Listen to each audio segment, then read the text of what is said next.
তো আমরা পয়লা ও সবে মাত্র শেষ করলাম, সময় কিন্তু শেষ হয়ে গেল। ও সবে মাত্র শেষ করলাম আমি একটা বিষয়, আপনারা কি আল্লাহ আছে কিনা জানি না। ওলি আল্লাহ কাকে বলে ওখানে আমি সামান্য বুঝাইতে পারছি না, জানি না, বুঝাইতে বুঝাইতে পারছি। ওলি আল্লাহ কাকে হয় কিছু বুঝছেন? ওলি আল্লাহ তো লাল শাল দিয়ে মাথায় জটা লাগানো, ওলি আল্লাহ তো গাঞ্জার টান দেওয়া।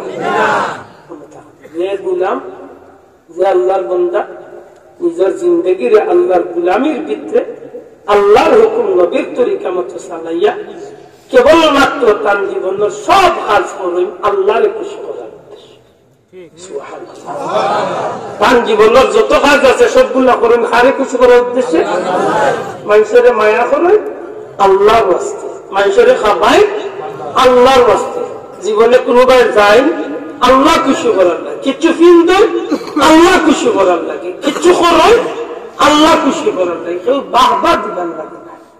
শাহজালাল সাহেব এত দূরে যাওয়ার দরকার খেতে আসছিল, তো 14 দেশ মাস দেখা যায় বলে নাই দিল্লি পর্যন্ত স্টেশন করিলাতে ইনাই থাকে ইনো তো আরো আল্লাহ বাজারও তো দিন কাটাইলে ভালো আছে।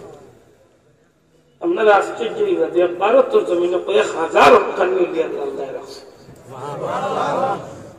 আমি গুলাগারের দিল্লি আজমির সহ একেবারে দেওবন্দ রামপুর সহ জুড়িয়া কয়েক শহর আল্লাহ জিয়ারতের সুযোগ আল্লাহ এটা জঙ্গল আল্লাহ তুমি জোর করিয়া না, এরা হকানি দিল্লির জমিনে আপনি কয়েক শহর আল্লাহ হকানি। বিশেষ করে আব্দুল্লাহ মুহাদ্দিস দেহলভী রহমতুল্লাহ পরিবারের মাঝে যে 17 জন না 18 জন মুহাদ্দিস আছে, দুনিয়া ভাষা মুহাদ্দিস। যে পরিবারের উসিলায় মদিনা শরীফ থেকে নবীর হাদিস আমরা 12 জমিনে আইছে। সুবহানাল্লাহ। আতুজরান ও সহিন্দর জমিনে হযরতে মুজাদ্দিদ আল-ফিসানি সরহিন্দি ফারুকি রহমাতুল্লাহ সুবহানাল্লাহ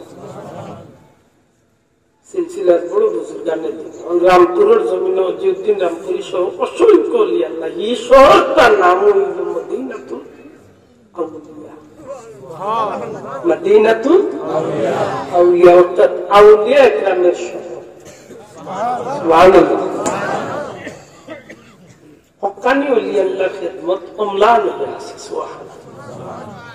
আপনার কুতুবউদ্দিন বখতিয়ার কাকি রহমতুল্লাহ আলাইহির খিদমত গেলে আপনার দিলের মধ্যে বহুত প্রশ্ন আছে যে এই জমিনে কসম কিতা করাইয়া গেছে। সুবহানাল্লাহ।